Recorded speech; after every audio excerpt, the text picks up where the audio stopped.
Alright, another Modern Mystic video. This one called Cash Gary Rant. So I think he's 2 videos behind me.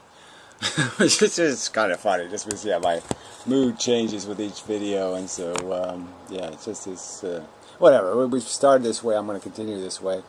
I just saw your video, I'm going to respond to it. I mean, let's take them one at a time.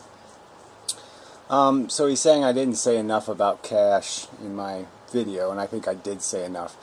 I think the importantest point, the importantest, is that it really has to do with the number of issuers, you know, between the stuff and the medium you're talking about. And so cash is the closest you can get to the stuff. There's one issuer, the federal government. Digits have 2 issuers.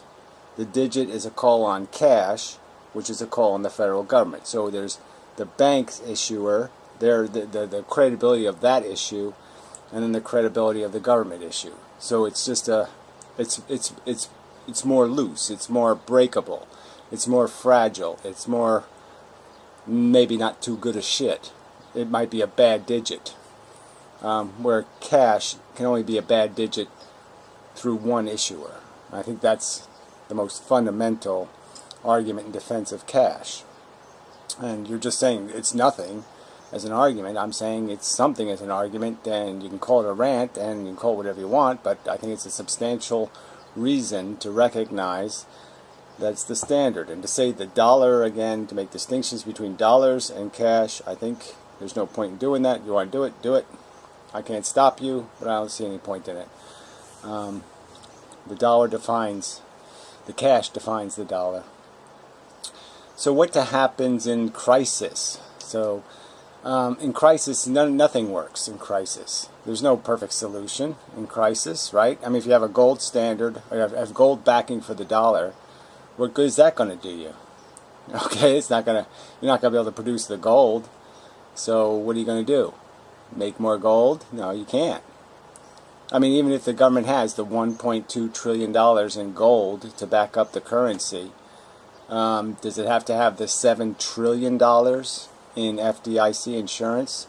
So it has to have $7 trillion more in gold just sitting in a vault somewhere getting more expensive? It has to hoard $7 trillion worth of gold? I mean, you see where it goes? Sort of starts getting expensive. So yeah, in a crisis, what I would say is that, yes, the idea is just to recognize that it's a crisis, and you say, okay, you're going to let stuff out, but you're going to let stuff out knowing it's got to come back in again. Okay, that it's not a permanent release. It's an emergency release. And under those circumstances, first the FDIC insured deposits. So those you would guarantee, but you're going to loan the money to the banks. Okay, that's it. The banks are still responsible for it. They're the ones that have to make the legitimate request for the cash, right? They have to come up with stuff to collateralize or whatever. You know, this is all claims on stuff again. Remember, it's not claims on cash. It's only claims on cash as a translator between stuff and the market. Cash is the medium you go through. It's not the stuff itself. So theoretically, the bank should have access to stuff to substantiate the digits they have created. There should be stuff, there should be pie that they've sold pieces to. And so, yeah, they can't access their pie right away. That can be understood. So we can loan them digits. And so I would say for FDIC insured accounts, there would be a no interest loan. Okay, so the federal government would loan the banks whatever digits they needed to cover the FDIC insurance, the insured digits, but it's strictly a loan. They have to pay it back within 30 days or 60 days, even if they're going to reissue it again or whatever the thing would be. But there have to be a catch to it to oblige them to pay the money back. So within a certain time period or something else that can only be revised if there's a national emergency or some other catch that says the money has to stay out there. But the obligation would be that that money comes back home again. It's a loan that has to be paid back. Not a permanent loan, a temporary loan. That would be my qualification. So that would be for FDIC insured. And obviously, if I was controlling the government, I would never have allowed them to FDIC insured all the digits they've insured. That I would have never let happen. So the fact that we have this huge liability to cash, I'm saying that should never exist in the first place. We should not be FDIC insuring securities. It's insane. And zillion-dollar bank accounts. Well, 250,000, whatever they went up to now. Millionaire money. Yeah, we shouldn't be FDIC insuring that. Okay, so next step would be then what do you do with the rest of the digits that are a claim on cash? And if the bank needs a claim on cash, then yes, it can borrow the money from the Fed, borrow the cash at a moderate interest rate, whatever it would be. With again the same provision, this has to be paid back. This is not a permanent loan of the money. You have to bring the cash back when the crisis is over, and we'll tell you when the crisis is over, and if you're not willing to do that, then you're out of business and we're taking over your bank or whatever the thing would be. But yeah, it's got to be, you keep the, obviously look, the point is, I'm just saying, if you want to keep the cash secure, then yeah, you have to have certain mechanisms to protect against these liabilities. But again, understand that the bank digits are not claims explicitly on just cash. They're claims on the stuff that cash is representing. So maybe that's a better way to say it. But, you know, then we're getting into this language problem where, yeah, now we're having to start to pierce it so fine and say it so carefully.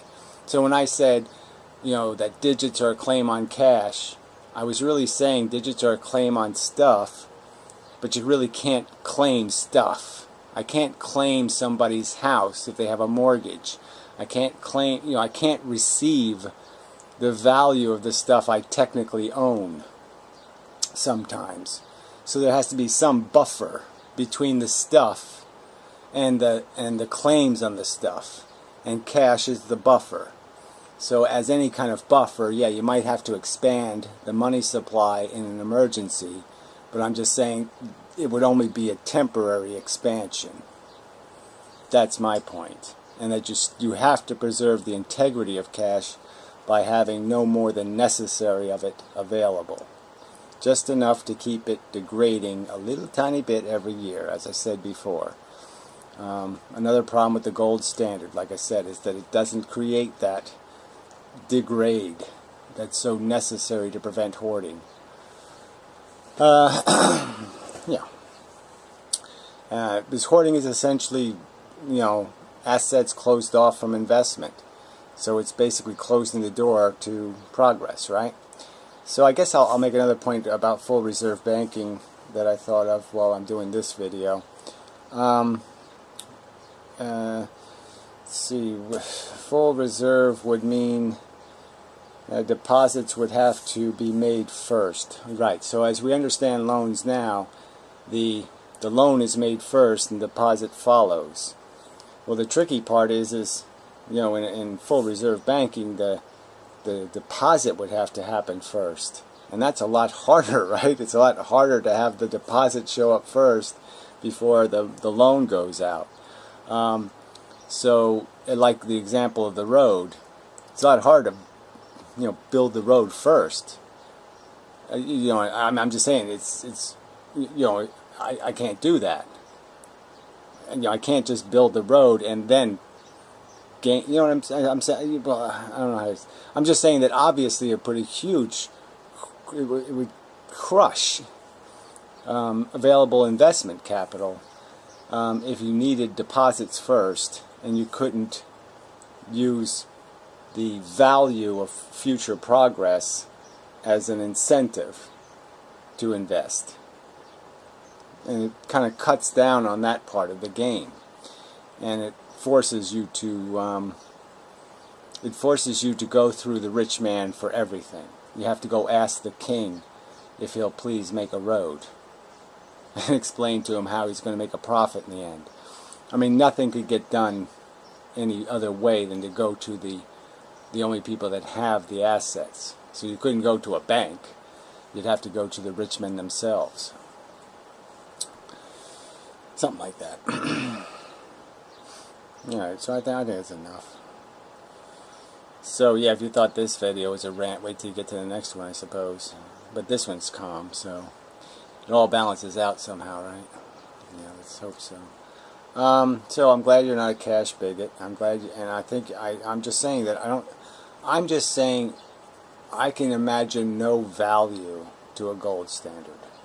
I don't care if people want to make one, go ahead. I'm saying, but I want to understand what it means to bonds. Is the government still allowed to issue bonds? And would it destroy fractional reserve banking? Because if it's going to kill those two things, then we have to have a conversation about it, because that has a huge implication. But I just don't see any value whatsoever in a gold standard. Wasting $1.2 trillion of gold by putting it in Fort Knox doesn't make any sense to me. Locking commodities in storage rooms doesn't sound like a good idea to me. So, no point. As far as I'm concerned, no need. It doesn't serve a purpose. And if you're going to have to do it to insure anything or to, do anything, I'm trying to think of what else this would implicate. I mean, obviously, if you had to take $7 trillion of gold to cover FDIC insurance, that would be insane. What other things did the government do where you'd have to have this huge holding of gold? Yeah, like I said, I just don't know how it would affect. I'm not for government borrowing anyway, so I'd be quite happy if borrowing went away as a government function. I think government deficits are idiotic. Government should just, if it's going to have to spend too much money, it should spend too much money and should pick up the taxes in the next year to pay for it. I see absolutely no reason to deficit spend. I think it's just idiotic to borrow money from rich people if you can avoid it. And the government should be able to avoid it.